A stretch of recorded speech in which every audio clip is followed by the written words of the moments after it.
सदा माझे डोळा जळू तुझी मुक्ती सदा माझे डोळा जळू तुझी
Hare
Thank you.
भक्त ऐसे जाणा जे देही उदास गेले अशा पाश निवारुणी विषय तो त्यांचा झाला नारायण नावडे जनधन माता पिता निर्वाणी गोविंद असे मागे पुढे काहीच साकडे पडून दे विषय तो त्यांचा झाला नारायण नावडे जनधन माता पिता तुका म्हणे सत्य कर्मा भावे साय तुका म्हणे सत्य कर्मा भावे साय घातलिया भय नरका जाणी विषय तो त्यांचा झाला नारायण नावडे जनधन माता पिता पांडुरंगा करो प्रसमान पांडुरंगा करो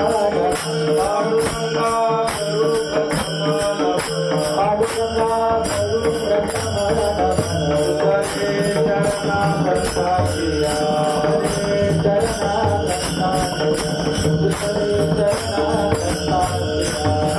कृपा करे सत्ता विचारो कृपा करे सत्ता विचारो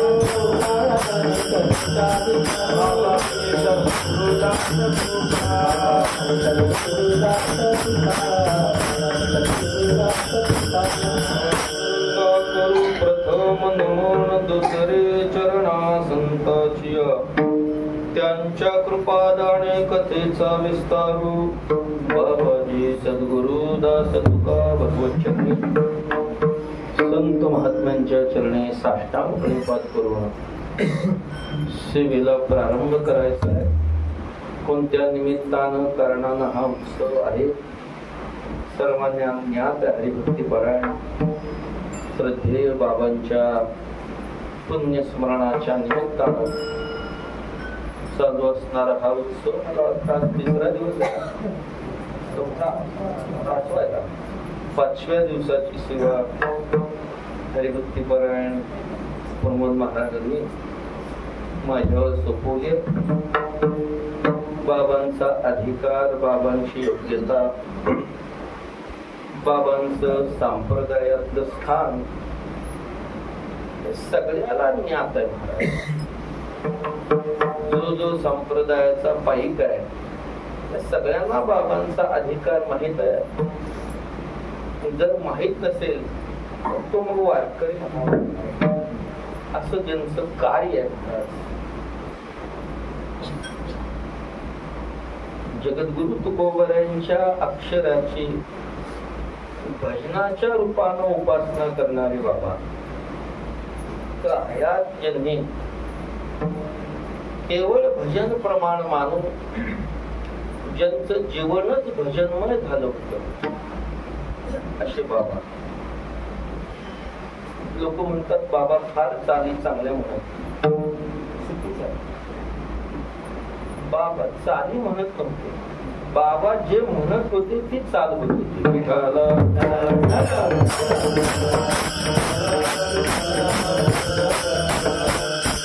ते जे म्हणत होते ती काय होत होती? चाल होत होती. आता चालीचे पहिले चालीचे नव्हते माणसे. आता काळ चालीचा झाला. पुष्कळ चाली झाल्या. प्रत्येकाच्या वेगळ्या वेगळ्या चाली असू द्या. पण बाबा असे भजनाचे उपासक असणारे दुसरं वैशिष्ट्य बाबांचं असं या पंढरी क्षेत्रातल्या सगळ्या परंपरेची अत्यंत जवळचं आणि आपुलकीचं नातं बाबांचं. पंढरी क्षेत्रातल्या जेवढ्या परंपरा आहेत गडाच्या असतील, मठाच्या असतील, संस्थानाच्या असतील, प्रत्येकाचं जवळचं नातं आणि प्रत्येकाच्या कार्यक्रमामध्ये बाबांनी नेहमी हजेरी लावत. आमच्याही उत्सवामध्ये प्रतिवर्षी बाबा गाथ्याच्या भजनाला आवर्जून 2-4 वेळा, पुन्हा पुन्हा तर माऊलीच्या मंडपातलं भजन दुपारून बाबाच पार पाडायचे. आमचा जो वासुदेव महाराजांचा महिनाभर उत्सव आहे, त्या उत्सवाचा दुपारचं जे भजन आहे ते सगळं भजन बाबा माऊलीच्या मंदिरात स्वतः पार पाडत. आमच्या घराण्याचे त्यांचे मोठे जिव्हाळ्याचे संबंध आमच्या आजोबांच्या नावानं जो वारकरी पुरस्कार प्रतिवर्षी आषाढ शुद्ध द्वादशीला गुरुभक्त परायण ललितकर महाराज यांच्या ट्रस्टद्वारे दिला जायचा, तो पुरस्कार मला नेमका साल आठवायचं नाही, पण तोही पुरस्कार बाबांना एका साली दिला होता. असे आमच्या घराण्याचे त्यांचे अगदी जवळचे प्रेमाचे निकटचे संबंध बाबांच्या या पुण्यस्मरणामध्ये आज माझ्या वाट्याला ही 5व्या दिवसाची सेवा आलेली आहे. सेवेकरता घेतलेला अभंग जगद्गुरु तुकोबारायांच्या अभंग संहितेतील सगळ्यांच्या पाठाचा, परिचयाचा, नित्याचा असणारा, की केवळ ऐकूनच पाठ झाला. काही अभंग पाठ करण्याकरता गाथा पाहावा लागतो, मालिका पाहावी लागते. काही अभंग असे असतात की ते कानावर पडूनच पाठ होतात.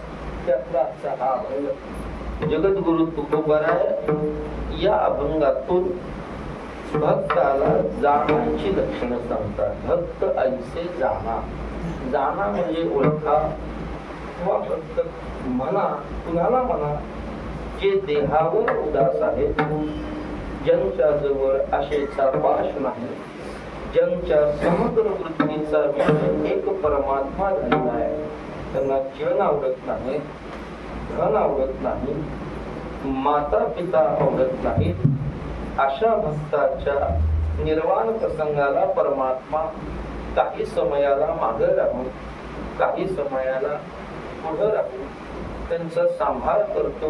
आणि अशी जे भक्त आहे ते मृत्यू लोकामध्ये सत्कर्म करण्याकरता आलेले आहे. सत्कर्माकरता ज्यांचा अवतार आहे, असं सत्कर्म करत असताना त्यांना नरकाला जाण्याची वेळ आली काय, किंवा नरकाला जाण्याची भीती घातली काय, हे आपलं सत्कर्म सोडत नाही. भक्त ऐसे जाणार विठाला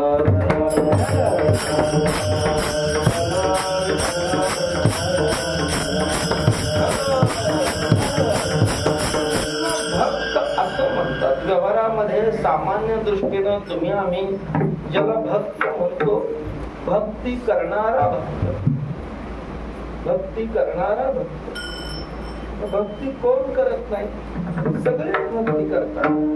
परमात्म्याच्या भाषेत सांगायचं झालं तर भगवान म्हणतात, अर्जुना देखे मनुष्य जात सकल स्वभावता झाले असे केवळ माझे ठाई. सकल म्हणजे सगळे. हे भजनशील ज्यांचा स्वाभाविक बल माझी भक्ती करण्याकडे आहे.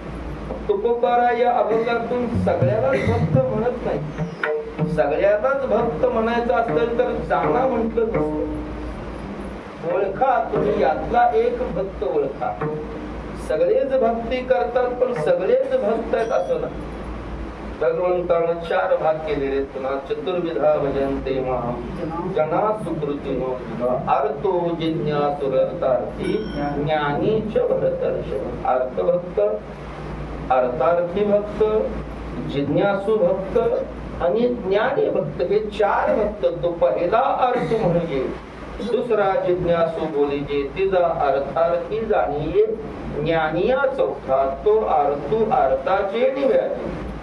जिज्ञासू जाणावयाची लागी भजे, तिजे तेने इच्छिजे अर्थ सिद्धी. अर्थ भक्त भक्तीच करतो.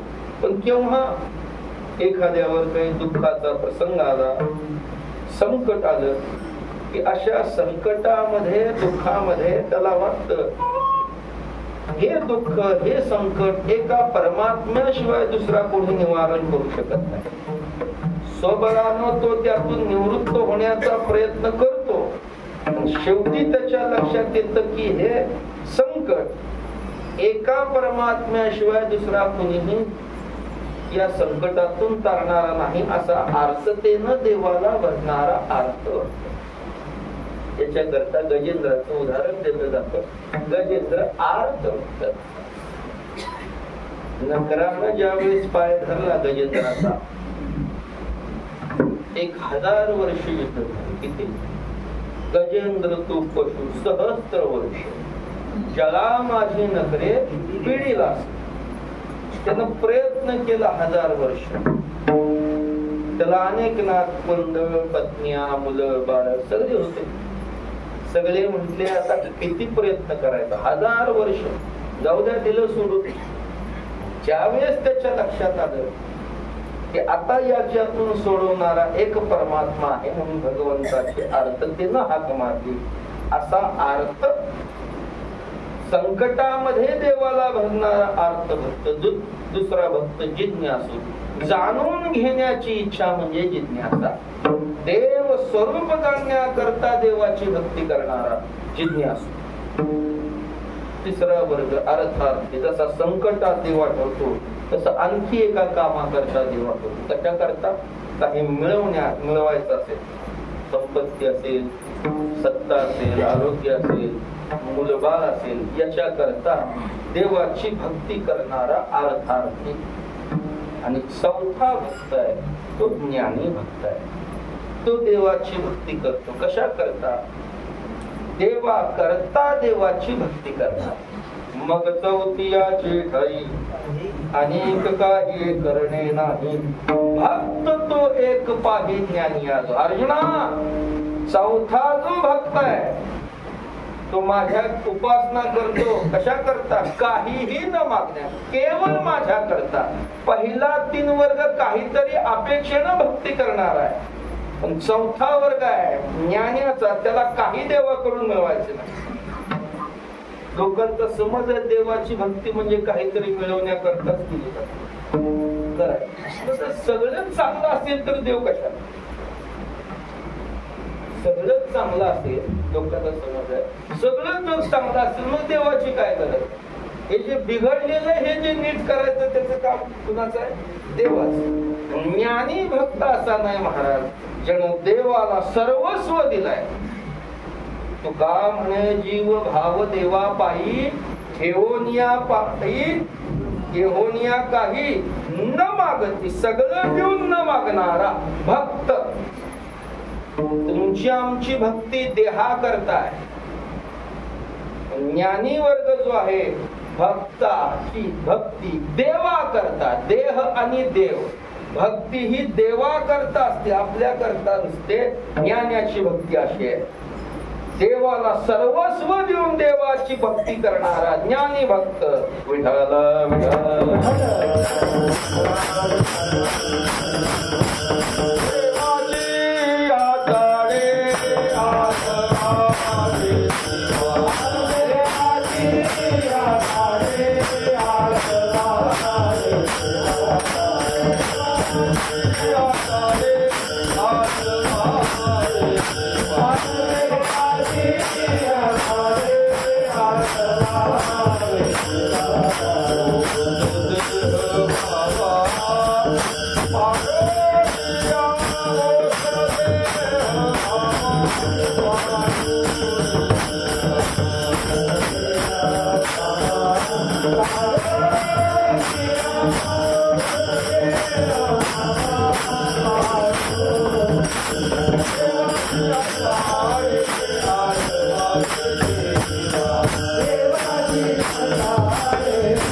देवाची आचाडे आळवावे देवा ओस देह भावा पाळोनिया. देवा करता देवाची भक्ती करणारा जो ज्ञानी आहे त्या ज्ञानी भक्ताची अंतरंग लक्षण तुकोबरा या अभंगातून सांगतात.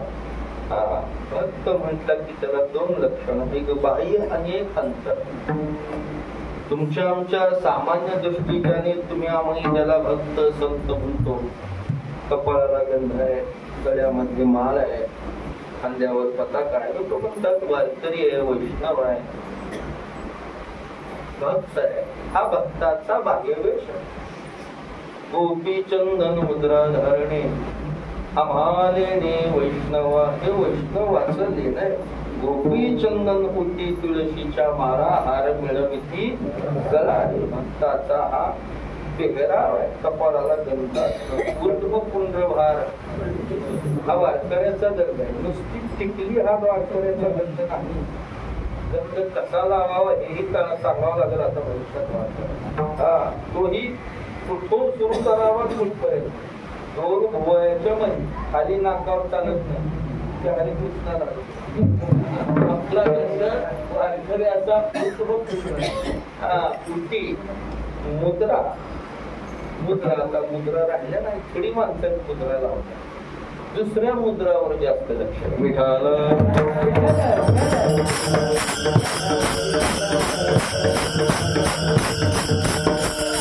वारकऱ्याचं लेणं आहे महाराज. गोपी चंदन उटी तुळशीच्या माळा हा वारकऱ्याचा बाह्यवेश आहे. याला तुम्ही आम्ही याला वैष्णव म्हणतो. एक लक्षात ठेवा, केवळ माळ घालून गंध लावणं एवढ्या पुरतं भक्तत्व नाही. भक्ताच्या गळ्यात माळ असते, भक्ताच्या कपाळाला गंध असतो. ज्याच्या कपाळाला गंध, ज्याच्या गळ्यात माळ आहे तो भक्तच असेल असं येते का लक्षात. एखादा अनाधिकारी, अपात्र, अयोग्य, समाजकंठक असा भक्ताचा पेहराव करून स्वतःला भक्त म्हणून घेऊ शकतो. थोडेच काही पिढे टोपी माळा देवाची गाभार, वाघविती ओंगळ पोटासाठी. म्हणतात हे थोडेच असे. कलियुगात कमी काय याची, कलियुगात कमी संतांसारखा पेहराव करून स्वतःला संत म्हणवणारे पुष्कळ आहेत, पण पेहरावातून संतत्व ठरत नाही. संत चिन्हे देवोनी अंगी,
अंगी भूषण मिरविती जगी.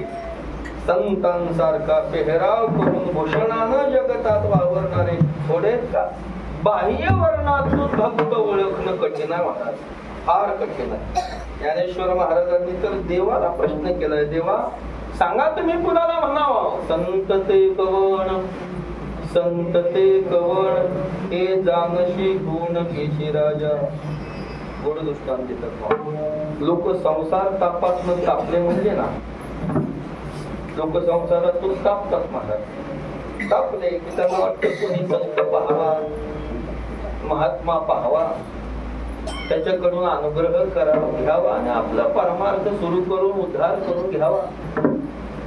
पुन्हा संत म्हणतात तापत्र तापली गुरुते गिवसिते भगवे देखोने म्हणते तारा स्वामी तवती नेनती उपदेशाची रीत आण आण उपदेशिती थकले निश्चिंती तैसे झाले.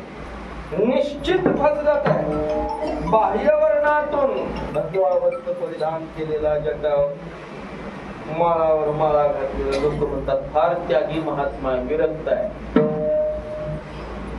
तो संताचा पेहराव केलेला असतो नाही तरी तो त्याच्यासारखाच तापून त्या अवस्थेला आलेला. लोक त्याच्याकडे उद्धाराला जातात. निश्चित फसगत आहे. थकले निश्चिंती तैसे झाले. कैसे झाले अनेक दृष्टांत सांगितलेले त्या पुष्कळ दृष्टांत सांगतात. कोणी एक प्राणी प्रवासे पिढीला स्नेहाळू देखील विभुवा देणे तयाने स्नेह लाविला अंगी सुजला सर्वांगी तैसे झाले. पूर्वीचा काळ चालत प्रवास करायचा. एक प्रवासी भल्या पहाटे निघाला. दिवसभर चालून मुक्कामाच्या स्थळी पोचल्यावर अर्थात चालल्यानं श्रम झाले, पाय दुखायला लागले, अंग दुखायला लागले. काय करावं काय आता सारखे औषध गोळ्या नव्हते ते काय. अंगाला म्हणजे तेल लावून झोपावं. तेल घेतलं अंगाला लावून झोपला. झोपला कसा डबल झाला सुजला.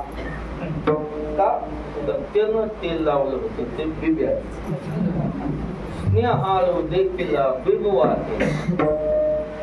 तेलाचा बाह्य रंग सारखा अंतरंग भक्त अभक्त दोन्ही दिसायला सारखे अंतरंग वेगळा. महाराज भक्त ओळखायचा काय त्याचं स्वरूप सतत कृष्ण मूर्ती सावळी सतत कृष्ण मूर्ती सावळी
बाह्य वर्ण सारखा अंतरंगामध्ये भेद ओळखायचा कसा.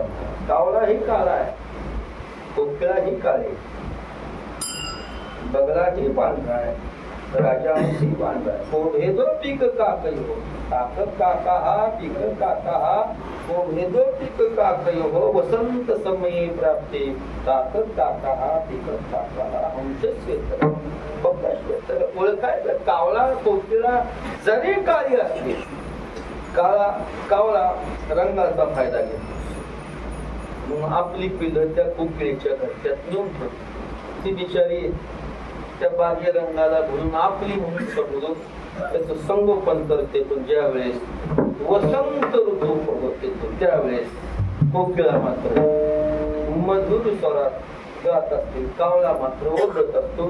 त्यावेळेस लक्षात येतं हा रॉंग नंबर आहे, आपलं नाही. बगळा ही पांढरा, राजहंस ही पांढरा. ज्या वेळेस राजहंसाला दुधात पाणी टाकून प्यायला दिलं तर तो त्यात दूधच घेतो महाराज. पाणी वाचला निवडी वेगळे क्षीर आणि पाणी राजहंस दोन्ही वेगळी सलिली पण जायचे एक होनी विनतले असे निवडून राजहंसे वेगळे की जे. कावळा काळा कोकिळा काळी अंतरंगात भेद बगळा पांढरा राजाहंस पांढरा अंतरंगात भेद भक्त अभक्त दोन्हीचा बाह्यवर्ण सारखा अंतरंगामध्ये भेद ओळखायचा कसा मोठे मोठ्याला प्रश्न पडतो रामायणामध्ये सीतेकडे ज्यावेळेस रावण साधूच्या वेशात आला सीतेला वाटलं कोणीतरी महात्मा जंगलात आहे भिक्षा मागायला रावणाच्या बाह्यवर्णाला बोलली आणि भिक्षा द्यायला गेली काय झालं रामायण झालं काय झालं रामायण झालं काय झालं समुद्र मंथनातून ज्यावेळेस अमृत निघालं देवानं मोहिनी रूप धारण केलं एका बाजूला दानव एका बाजूला देव देव दानवाची पंगत बसली देव सगळ्याला अमृत द्यायला देवानं लीला केली देवांनाच अमृत दानवाला मात्र मदिरा राहू नावाच्या दैत्याच्या लक्षात आलं देवानं भेद केला याच्यात दानव प्यायला लागले म्हणले अमृत नेहमीचीच चव लागते पण म्हटले दानव वेगळं काही नाही त्याच्या लक्षात आलं देवानं कपट केलं त्यानं काय केलं महाराज देवाचं रूप बसलं देवाच्या पंक्तीला आता देवाच्या पंक्तीला गेलं की बाकीच्याला वाटलं लांबचा असेल आपल्याकडे बाहेरचे वारकरी पहिले म्हणजे माऊली तुम्ही बसा अहो तुम्ही आम्ही आम्ही पुन्हा तुम्ही वरच्या बाजूला आणलं राहून बसा बसा कुठले तरी लांबच्या देव असेल बाबा म्हणून बसवलं अमृत हातात पडलं मुखातही घातलं परमात्म्यानं रशाच्या खाली जाण्याआधी सुदर्शनानं शिरच्छेद केला म्हणजे सिद्धीला राहून ओळखता आला देवांना राहू ओळखता आला नाही आपण सामान्य माणसं आहेत महाराज सामान्य ओळखायचा कसा जगद्गुरु तुकोबाराला विचारलं महाराज भक्त अभक्त दोन्ही दिसायला सारखे याचं वर्म आम्हाला सांगा यातला खरा कोणता खोटा कोणता निवडायचं कसं तुकोबारा म्हणतात अरे आमचा अवतार याच्या करता आम्ही आमचं मूळ स्थान सोडून या मृत्यू लोकात आलो ते याच्या करता निवडण्या करता काय खरं आहे आणि काय खोट याच्या करता तर आम्ही आलो उजळावया आलो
निवाडा करण्याकरता कोणता भक्त कोणता अभक्त हे निवडण्याकरता जरी दोन्ही सारखे दिसत कोण ओळखू शकतो महाराज भक्त कोणता अभक्त तो त्या स्थितीत असेल तुका म्हणे अंगे व्हावे ते आपण तरीच महिमाने समान अधिकाराची माणसं आल्याशिवाय एकमेकाचा अधिकार करत एक लक्षात समान अधिकार असावा. व्यवहारामध्ये डॉक्टरच डॉक्टरला कळतं, वकिलाचंच वकिलाला कळतं, शेतकऱ्याचं शेतकऱ्याला कळतं. शेतकऱ्याला जर विचारलं डॉक्टरचं कसं असतं तर काय सांगता येईल त्याला? काय सांगता येईल? तो म्हणला शेतीतलं विचारा मला. डॉक्टरचं अहो त्याला काय होतं हे डॉक्टरला सांगता येत नाही. आजारी पडल्या का झोप लागते का? लागते. जेवण 3 टाइम जात. बर मग खोकला नाही, सर्दी नाही, ताप नाही, मग कसनुस होते. काय म्हणतो? कसनुस होते. ज्याला काय होतं हे शब्द अर्थ सांगता येत नाही त्याला डॉक्टर कसं? डॉक्टरचं काय सांगतात? परमार्थात सुद्धा महाराजाचं महाराजाला कळतं, म्हणणाऱ्याचं म्हणणाऱ्याला कळतं. रागात म्हणतो का रागानं म्हणतो, वाजवणाऱ्याचं वाजवणार. असं परमार्थामध्ये भक्त करण्याचा भक्ताचा महिमा भक्तची, भक्त नाही भक्तची. चकार हा अन्याचा व्यावर्तक असतो. भक्तच लागतो महाराज. भक्त नसेल तर मग तो कोणीही असू द्या, 1400 वर्ष जगणारा चांगदेव जरी असला आणि दशग्रंथी रामेश्वर शास्त्री जरी असले तरी त्याला भक्त कळत नाही. विठाला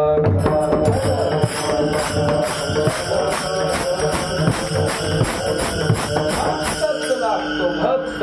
तो बरा म्हणतात आम्ही निवडण्याकरता आलो. निवडणं हा भक्त आहे का भक्त आहे याची परीक्षा मला चांगली कळते. चांगली तू का म्हणे मज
परीक्षा करते महाराज. कोणतीही गोष्ट परीक्षेनं सत्य, परीक्षेनं खरं खोटं. हिरा चमकतो म्हणून सगळेच चमकणारे मनी हिरे नाही. म्हणून दृष्टांत दिला. पाऊस पडला नुसता नाही, गाराचा पाऊस, लिंबासारखा गाराचा पाऊस. मग गाराचा पाऊस फार दिसतो. 15-20 मिनिटं पाऊस पडला, लक्ष सूर्यप्रकाश, सूर्याची किरण त्या गारावर पडली की गारा चमकाय लागल्या हिऱ्यासारखी. लोक म्हणते हिऱ्याचा पाऊस पडला. लोक काय म्हणते सांगतात? प्रत्येकाची धावपळ हिरे गोळा करायला. हिऱ्याचा पाऊस, हिऱ्याचा पाऊस, हिऱ्याचा पाऊस. जरी गाऱ्या हिऱ्यासारख्या चमकत असल्या तरी त्या हिराना काय परीक्षा? हिऱ्या हिरा ठेविता ऐरणी. हिरा ऐरणीवर ठेवावं, धनानं घाव घालावं, न फुटणारा हिरा. गारा जरी हिऱ्यासारख्या दिसत असल्या, चमकत असल्या तरी हिर्या ऐशा गारा दिसती दुरून. तुका म्हणे घन न भेटे तो, जोपर्यंत घनाची भेट होत नाही तोपर्यंत. तुकोबाराय म्हणतात भक्तासारखा पेहराव करून स्वतःला भक्त म्हणून घेतील कुठपर्यंत? जोवरी तोवरी संतपणाची या गोष्टी जव नाही भेटी तुटिया सवे, जोपर्यंत माझी भेट होत नाही. जोवरी तोवरी संतपणाची या गोष्टी जवतुकया हे दर्शन झाले जोपर्यंत माझी भेट होत नाही तोपर्यंत मग कोण भक्त महाराज खरा तो गोबारा म्हणतात तुम्ही त्याला भक्त म्हणा. जाणा कोणता भक्त ऐसे जाणा भक्त ऐसे जाणा भक्त ऐसे जाणा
देहावर उदास आहे तो भक्त जाणा.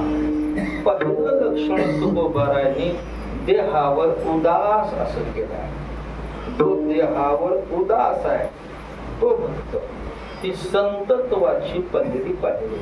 ऐका, ज्याला या मानवी देहाचं यथार्थ ज्ञान झालेलं तो उदास आहे. देहावर चांगली उदास आहे. ही संतत्वाची पहिली पायरी महाराज. हीच पहिली पायरी. जर तो भक्त आहे पण देहावर उदास जर नसेल तर मग तववरी हे अवघे संसारी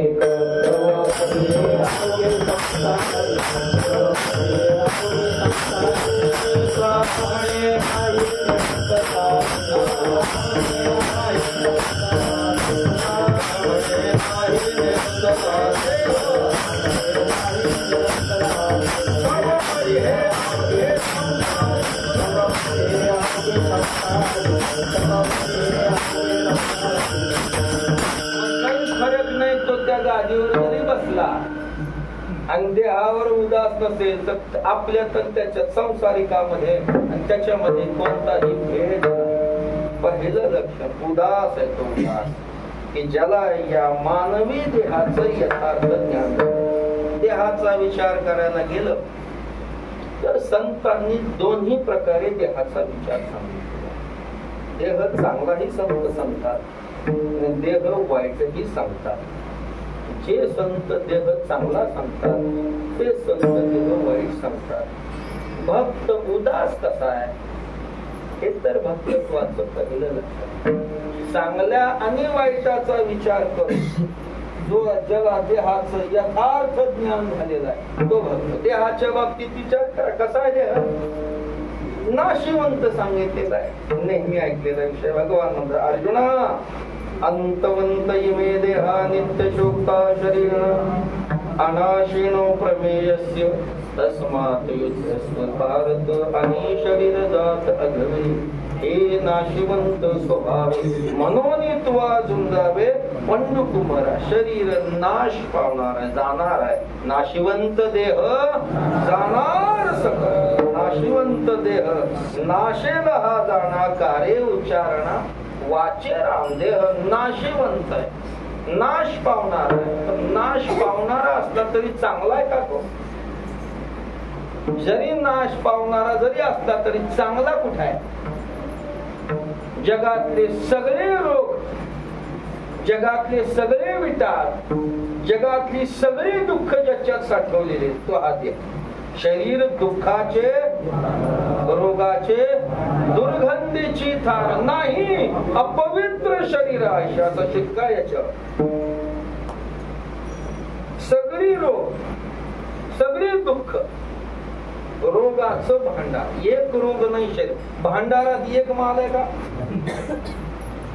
कोठारात एक माल आहे का? महाराज जिल्ह्याचा माल जिथं साठवला जातो कोठारात. का म्हणजे सोयाबीन या भाव विकलं नाही, मग कोठारात ठेवलं. कोठार कुठे घेऊन घातला? अख्ख्या जिल्ह्याचं, सगळे तालुक्याचा माल कशात बसतो? कोठारात. सगळी रोग, सगळी दुःख, असं हे शरीर आहे महाराज.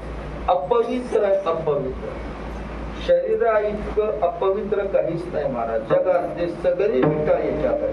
शरीर विटाळाचे आले, पण शरीर उत्पन्न होत तेव्हाही विटाळ पाळला जातो, आणि शरीराचा नाश होतो तेव्हाही विटाळ पाळला जातो. सगळे रोग, सगळे दुःख, सगळे विटाळ. शरीराला आपलं म्हणण्यासारखं चांगलं काहीच नाही. शरीर चांगलं काही नाही. काय सांगा बरं? आपण म्हणतो शरीर माझं माझं माझं माझं. काय ऐकतं शरीर सांगा ना. जर माझं म्हणायला पाहिजे म्हणतो त्यांना आपलं सगळं ऐकायला पाहिजे ना. काय ऐकतं शरीर? भूक लागली की खावंच लागतंय, तहान लागली की पाणी प्यावंच लागतंय. मग त्याला कळतं का नाही कीर्तन आता पाणी प्यावं का नाही? लागल्या प्यावंच लागतंय वक्त्यासहित. बाटली ही जागा जगून हा श्रोत्याला जास्त पाणी लागतं, बरोबर. ही जागा फुल ठेवायची. गुळ असतो, खडी साखर, लवंग. एकानं सांगितलं महाराज, एक महाराज मिरच्याची तुकडे का म्हटले आवाज चांगला, आवाज चांगला. आग पडली म्हणजे पोटात. काय करतील काही सांगता नाही. बरं काय शरीर आपलं ऐकतं सांगा ना. केस पांढरे झाल्यावर लोक काळे करतात, केस काळे करतात. कळाव का नाही शरीराला मालकानं केस काळे केले? उगवताना कसं उगवतो? पांढरच. तर एकटं नाही, बहुतांची चार घेऊ. काहीही ऐकत नाही महाराज शरीर, काहीही ऐकत नाही. शरीर नाशिवंत आहे, जाणार आहे. ते काय ऐकत नाही, ते आपलं नाहीच ना. मग आणले मागून कुठून? पिंड तव पातात आणिला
मागून आणली आहे.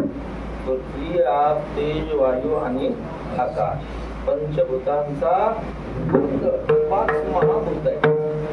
5 महाभूताकडून हे आणलेलं आहे. 5 महाभूत एकत्र घालावी तेव्हा हे महाभूत बघा, हे साधन आहे. असं हे मागून आणलेलं आहे. जी गोष्ट मागून आणलेली असते त्याच्यावर मालकी चालत. आज ना उद्या, उद्या ना उष्ण ते उष्णच महाराज.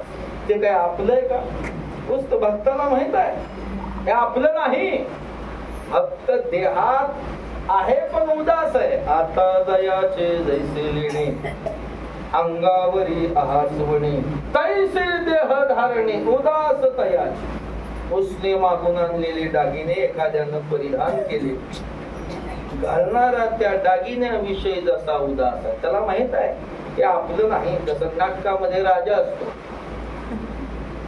राजाला भरजरी कपडे, दागिने, अलंकार आहे, पण त्याची आसक्ती त्या दागिन्यावरही नसते, कपड्यावरही नसते. त्याला माहित आहे जोपर्यंत नाटक आहे तोपर्यंत हे नाटक. एकदा नाटक झालं की सगळं उतरून ज्याचं त्याला द्यावं लागतं ना, आपली हाजरी घेऊन माघारी जातो राजा. भक्ताला माहित आहे आपलं. तरी जो या देहावरी उदासाईशी या परी उखिता जैसा मिळाली तैसा. एखादा वाटसरू जसा दुसऱ्या वाटसरूच्या बिडाराविषयी उदास आहे, त्या न्यायानं हा भक्त उदास आहे. हे आपलं नाही, मागून आणलेलं आहे. मागून आणलेलं आहे हे ज्याच्या त्याला द्यावं लागतं. बरं आपलं नाही, मागून आणलेलं आहे. आपण म्हणेल तितक्या दिवसही राहणार. याच्यावर सत्ता काळाची. महाराजांची भाषा फार गोड आहे. देहाचे वीर जे देह काळाचे भात. अरे देहाची आसक्ती करण्याचं काय गरज आहे? ते काळाचं. भातुक शब्दाचा अर्थ खाऊ. कशाला असतो खाऊ? समजूत काढण्याकरता खाऊ. परमात्म्यानं काळाची समजूत काढण्याकरता त्याला देह रूपी खाऊ दिला. विठाला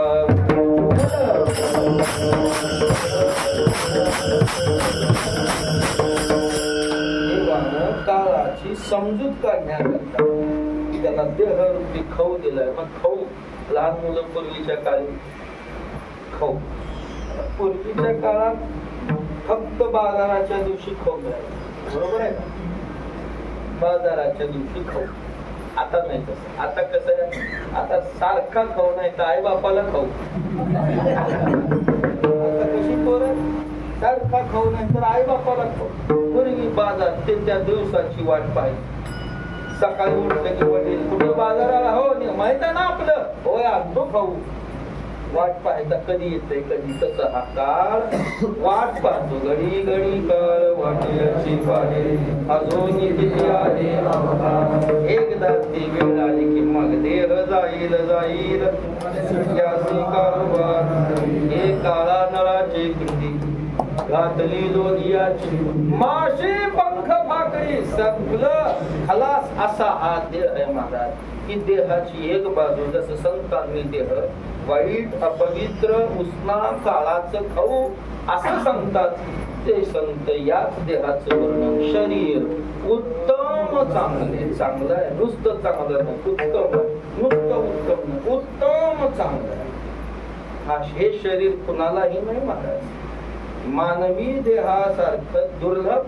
त्या 3 गोष्टी आचार्यांनी दुर्लभ सांगितल्या. पहिली दुर्लभ काय तर मनुष्यत्व.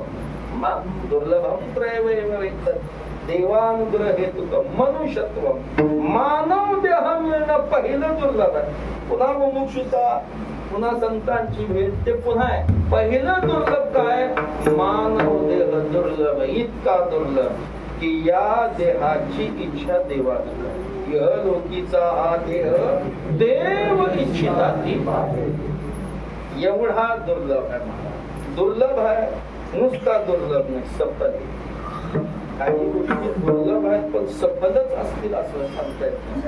देह दुर्लभ आहे आणि असा देह मिळाला तो सफल. हे सफल. याच देहात देव प्राप्ती आहे, याच देहात मोक्ष आहे, याच देहात जन्म मरण एका अर्थाचे पर्यायवाचक शब्द तैसे येण्याचे शरीरे शरीरा येणे सरे किंबहुना येरधारे असा हा देह संतांनी सांगितलाय. मला काय सांगायचंय, देह वाईटही सांगितलाय, देह चांगलाही सांगितलाय. फक्त देहावर उदास, वाईट आहे म्हणून त्यागतो का चांगला आहे म्हणून भोगतो उदास. फक्त देहावर उदास आहे याचा एक लक्षात. उदास शब्दाचा अर्थ त्याग असा. लोकांना वाटतं संत म्हटले महाराज यांना काय चांगलं खायला, यांना चांगले कपडे, यांना गाडी, असा त्याचा अर्थ थोडीच आहे. असा थोडीच अर्थ आहे. खरंच चांगलं खाणं चांगलं राहणं परमार्थिकालाच पाहिजे.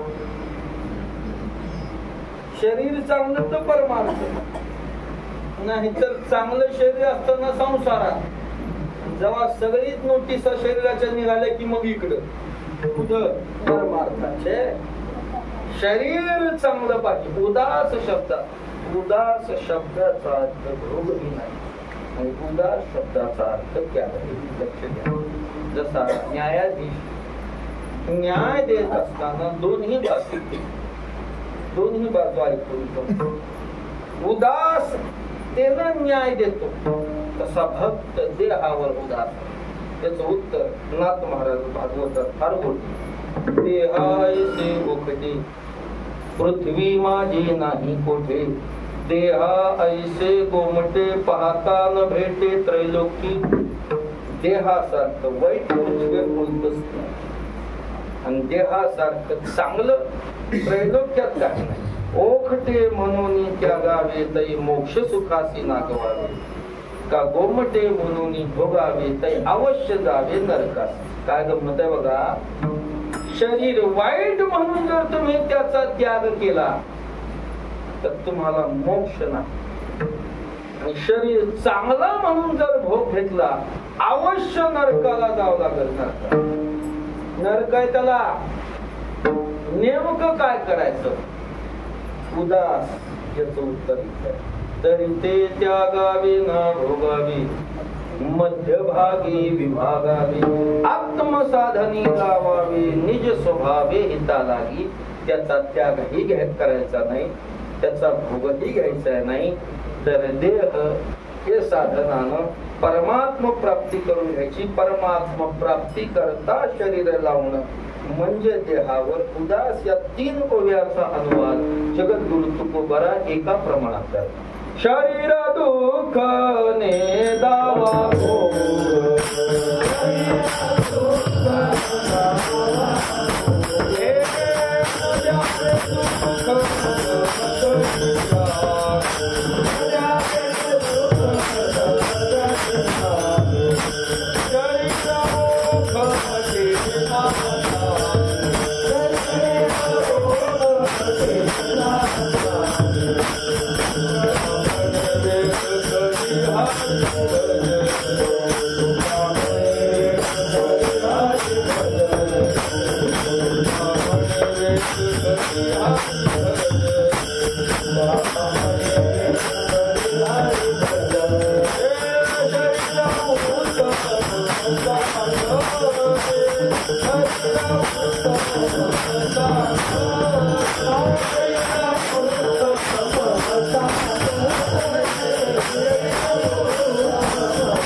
तुका म्हणे वेग करी हरी भजनी. शरीर चांगलंही नाही, शरीर वाईटही नाही, त्याचा त्यागही करायचा नाही, त्याला भोगही द्यायचा नाही. मग काय करायचं देहानं? तुका म्हणे वेग करी हरी भजनी. भगवान सुद्धा अर्जुनाला हे सांगतात, अर्जुना देहाच्या बंधनात अडकू नको बर का. देहाची बांधोडी न पडिजे, सुख दुःखाचे सागरी न बुडीजे, सुखे सुखरूप धारीजे, माझी आची अंगा. भक्त या अर्थानं उदास आहे. देहाचा भोगही घेत नाही, देहाचा त्यागही करत नाही. हा देह परमात्मा प्राप्ती करता परमात्म्या करता लावतो म्हणून तू उदास आहे. उदास तुकोबराची भाषा तीच आहे. आम्ही देहावर उदास आहे म्हणजे एका परमात्म्याशिवाय आता आम्हाला दुसरी कोणतीही इच्छा राहिली का? झालो उदासीन देही एका विण चाड नाही. भक्त ऐसे जाना जे देही उदास गेले अशा पाश निवारणी. विषय तो त्यांचा झाला नारायण नावडे जनधन माता पिता. विडोबार तुम्हा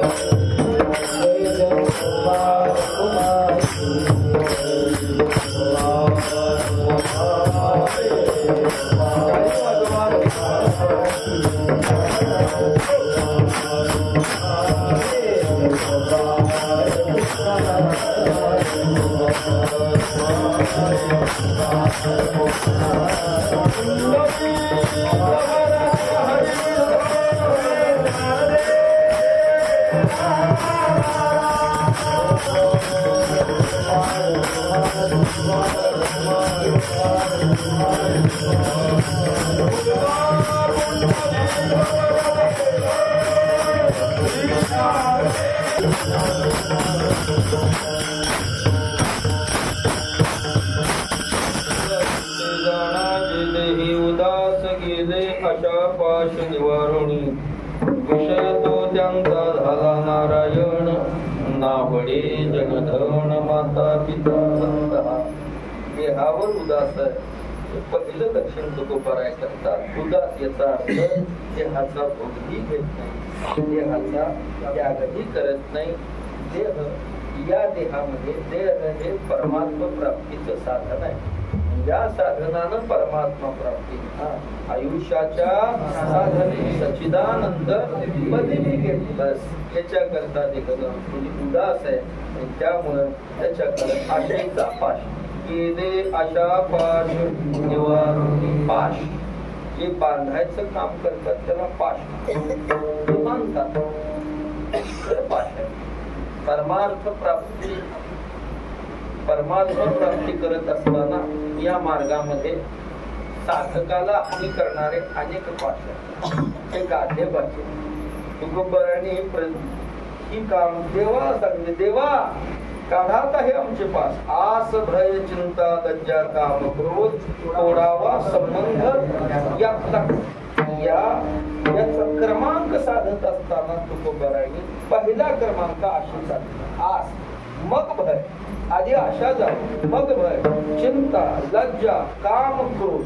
क्रमांक साधताना पहिला कशाचा दिलाय? आशेचा. आशा हा परमार्थातला प्रधान विकार आहे साधकाची. आशा भक्त म्हटला की निरपेक्ष. 12 अनपेक्षित सुचिर दयाची ठाई पांडवा. अपेक्षे नाही सुखाची चढावा दयाची.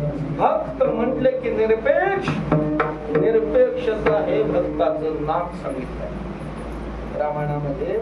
निरपेक्षता हे भक्ताचं नाम सांगितलं. नाम भक्त ज्ञानी आहे, पंडित आहे, अधिकारी आहे, सगळं आहे. पण जर आशा असेल काही त्याचे सगळे दैवी गुण द्यायला. मुलगी सगळ्या चांगलं फुल आहे, शिकलेली आहे, सगळं चांगलं आहे, पण नाकच नाही. काय करावी ती? सौंदर्य जसं लयाला जातं तसं भक्ताकडे सगळं आहे. जर आशा असेल त्याचे सगळे दैवी गुण लयाला. त्याला नकटा भक्त म्हणा फार झालं. कसला नकटा? निरपेक्ष परमार्थात आशा नको. तुकोबरा प्रतिज्ञेनं सांगतात बंधनाचा तोडू फासा देऊ आशा टाकून. आशा असा विकार आहे महाराज. देव सुटला नाही. देव आशेचे बांधले. तुका म्हणे जन सगळे जन जरी असले तरी याची व्याप्ती एवढी आहे. आशा उपजली बस. देव सुटला नाही. देव म्हणून तर तुकोबरा म्हणतात देवा इतर बाबतीत तो आमच्यापेक्षा मोठा आहे, बलवान आहे, अधिकारी आहे, प्रश्नच नाही. पण आशेच्या बाबतीत आम्ही तुझ्यापेक्षा बलवान आहोत. बलवान तुका म्हणे आम्ही देवाहुनी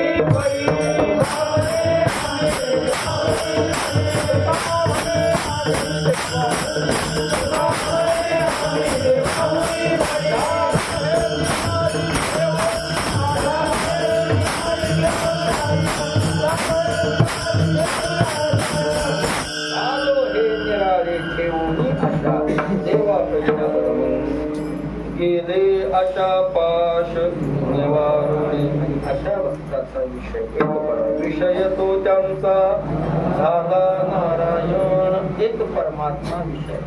5 विषय शब्द स्पर्श रूप रस आणि गंध. इंद्रियांना विषय लागतो. इंद्रिय विषयाशिवाय राहूच शकत नाही. विषय भोगणं हा इंद्रियाचा आहार आहे म्हणा किंवा तो त्याचा स्वभाव आहे. इंद्रिय विषयाविना राहतील का? या विषया वाचोनी काही आणि का सर्वथा रम्य नाही. हा स्वभावच पाही इंद्रियाचा. विषय भोगणं हा इंद्रियाचा स्वभाव आहे. 5 विषय. भक्ताचा विषय परमात्मा झालाय.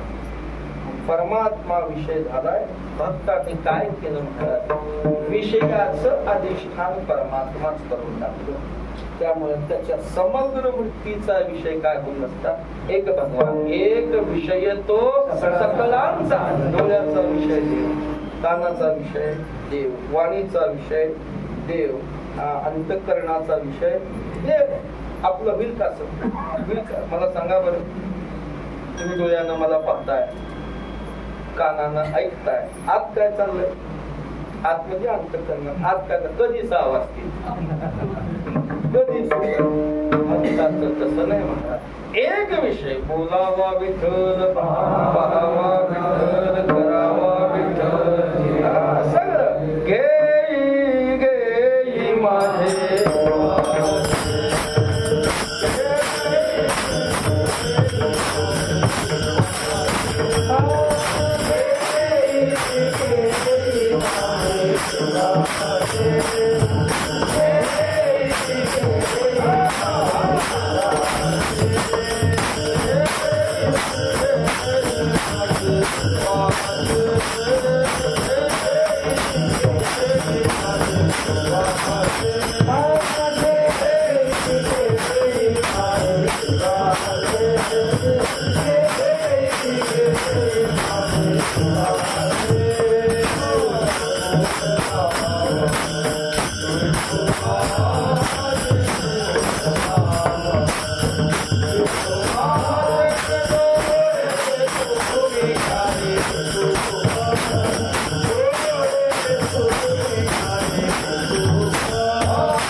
पुढे आला. दृष्टी भोजे माझे चिरू, जयाचा मन संकल्प माझा जीवा. विषय तो त्यांचा झाला नारायण. त्याचा पर्यंत नावडे जण, नावडे धन, नावडे माता. तिनेही आवडत नाही. जन आवडत नाही, धन आवडत नाही, माता. जन का आवडत नाही? जन सगळं सुखाचं सुख. जन हे दिल्या घेतल्या. शेवटी येणार कोण आहे महाराज? परमार्थाचा जनाचा काही संबंध नाही. परमार्थाचा जनाचा काही संबंध. महाराज लोक म्हणतात समाधीचा काय संबंध? समाजाचा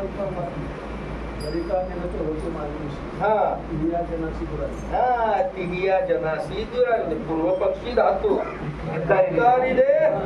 ज्याला आपला उद्धार करावा असा वाटत असेल त्यानं यजोनिया जन भक्ती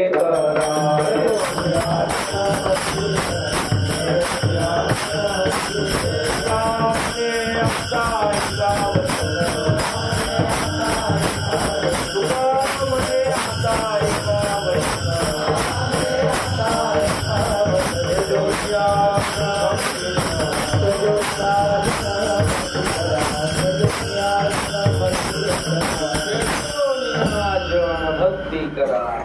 जना धनाकडे पाहून परमार्थ होत नाही. बघा हा सगळा अभंगवरचा नावडे जन नावडे धन. भक्ताला धन आवडत नाही. आता सध्या सगळ्यात आवडीचा विषय भक्ताचा धनाचा. हा ऐक, संसारिकाला एवढं धन आवडत नाही महाराज. तेवढं धन संतांना. त्याने कार्यक्रमाला गेलो संन्यासी महाराज त्यांचं वैभव पाहून मला वाटतं मी उगाच लग्न भानगडीत पडलो. न लग्न करता एवढं आम्ही उगाच बसतो संसार. धन भक्ताला धन आवडत नाही. कोणतं धन? भक्ताची धनाची व्याख्या त्यांचं तुमचं आमचं धन हे धन नाही. त्यांचं धन म्हणजे परमात्मा रूपी धन. तुका म्हणे धन ज्याचे निज नारायण परमात्मा रूपी धनानं ते संपन्न असल्यामुळं लौकिक धन हे संपणार आहे. पण त्यांनी जे मिळवलंय ते जोडीले नसरे धन अविनाशानंद घन अपूर्ण मूर्ती समचरणी धन घरी पांडुरंग जरा थांबावं लागते. धन घरी पांडुरंग म्हणताना धन घरी पांडुरंग ते एकदम जर तिने आलं ना ते लय विचित्र आलं. धन घरी पांडुरंग अभंग जे सरेना या धनानं संपन्न संत. वेळेत काय तुकोबार आहे धन नको म्हणायला. जीवाला नाही देवाला नलगे मुक्ती आणि ही भाषा देवाशी आहे. देवा धन नको आम्हाला. नावडे धन माता पिता नावडे. कोणते नावडे? जेने ना गरे नारायणी अंतर होता माय बाप ते माय बाप नावडे जे परमात्म्याच्या आड येणारे. येती तुझ्या भजना आड येती तुझ्या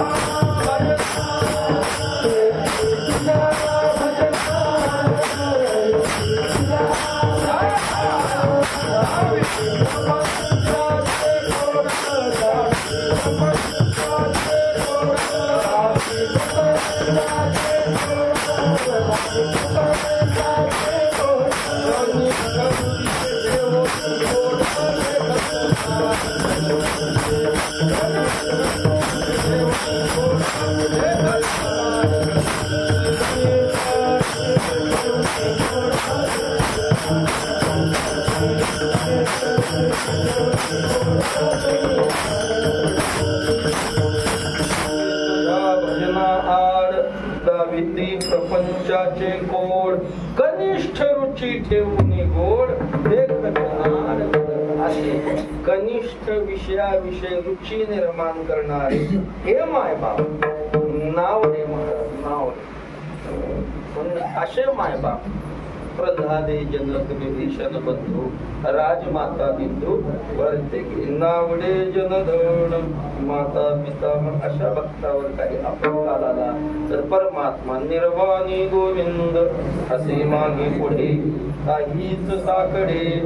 परमात्मा सगळ्या संकटात निरसन करतो. काही प्रसंगाला मागे काही प्रसंगाला मागे पुढे उभा देव उभा मागे पुढे उगवी कोडे संकट.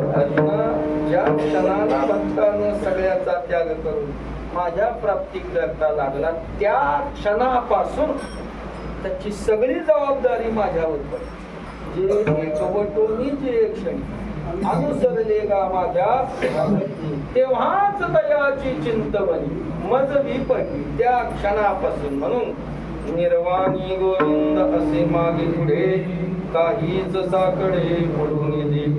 शेवटी तुकोबाराय म्हणतात अशा भक्तांचा अवतार हा जगतामध्ये सत्कर्म करण्याकरता सत्याकरता त्यांचा अवतार.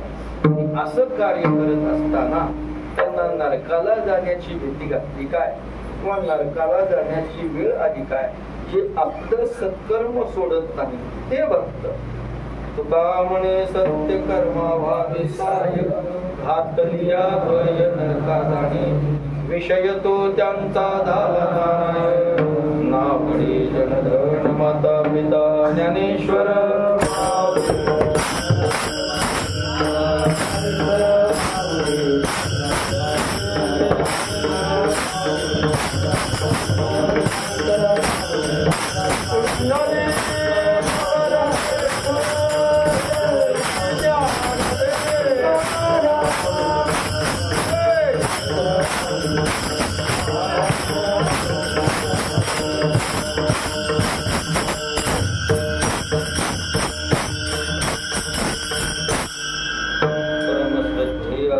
बाबांच्या या पुण्यकालाच्या निमित्तानं असणारा हा उत्सव प्रतिवर्षी हरिभक्तीपरायण प्रमोद महाराज या वास्तूमध्ये साजरा करतात.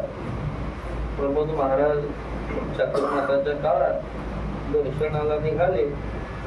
बाबांप्रमाणेच विद्यार्थ्यांचा भोवती सगळ्या दर्शन करायला बाबांचं असंच असायचं. सुरुवातीला सांगितलं सगळ्या परंपरा सगळ्यांशी बाबांचं नातं प्रेमाचं होतं. अगदी भजन आहे असं बाबांना नुसतं माहीत झालं त्यांना आमंत्रणाची गरज नव्हती.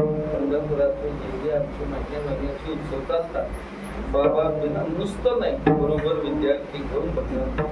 चातुर्मासाच्या विद्यार्थ्यांना 4 महिने भोजनाची गरज. बाबा बऱ्याच वेळा मला बाबा असताना भोजन करायला जाण्याचा प्रसंग आला. सकाळी 7ला भजन घेतले, 7 ते 8 ना 1 तास असायचे बरोबर का. बऱ्याच वेळा भजनाला गेले, भोजनालाही बऱ्याच वेळा बाबा. त्यावेळेस मी शाळेत होतो. आमंत्रण काही आमच्या परंपरेशी संलग्न असणाऱ्या मंडळींची तिथं पंगत असली त्यावरून बाबा बोलतो आवर्जून जेवणालाही जातो आणि भजनालाही जातो. मोठ्या निष्ठेनं भजनाची सेवा करणार. मी सुरुवातीला बोलून गेलो भजन हा संप्रदायाचा आत्मा आहे. संप्रदायातला जर भजन काढलं शरीरातला आत्मा गेल्यावर नुसतं कधीवर जाईल काही अर्थ नाही. नुसतं अचेतन. संप्रदायातल्या जर भजन वजा केलं तर खाली काय राहील. इथं काय प्रमाण आहे. तुका म्हणे येथे भजन प्रमाण. तुका म्हणे वर्म भजनेची सापडी. परमार्थाचं वर्म हे भजनाचं आहे. अक्षराची जी उपासना आहे ती भजनातून जेवढी होती बाकी होत नाही असं म्हणायचं नाही. पण भजनातून जेवढी त्या अक्षराची सेवा भजन करताना अक्षराचा जो अर्थबोध होतो तो महाराज बाकी कुठल्या साधेत हा माझा स्वतःचा अनुभव. बाकी याच्यात काही वेळेस अर्थ लावत असताना समाधान होत नाही पण परंपरेला लावतात असलं. पण भजन करताना तो अभंग आला त्याच्यातून जर महाराज जशी कृपा करते लागतो महाराज. अशी भजनाची उपासना करणारे बाबा त्यांच्या या पुण्यस्मरणाचा हा सोहळा माझ्या वाट्याला आलेली ही सेवा त्याने सेवा भगवत चरणी जगद्गुरु तुकोबरा यांच्या चरणी समर्पण करून शेवटी तुकोबराचं भजन सर्वांनी मोठ्या प्रेमानं अट्टासानं हाताने काळी वाजवून उखाणं नाम घ्या आणि शेवटी चाल होईल आणि मग आपली सेवा.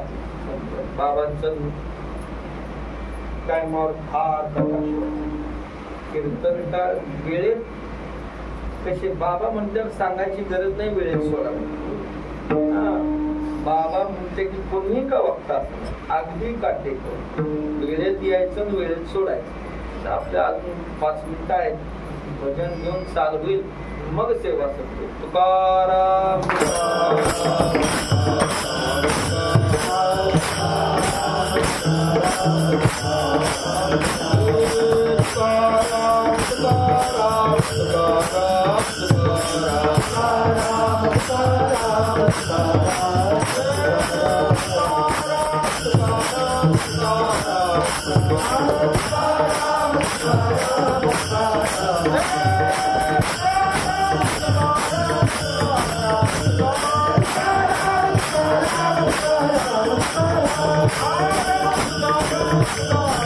Oh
Oh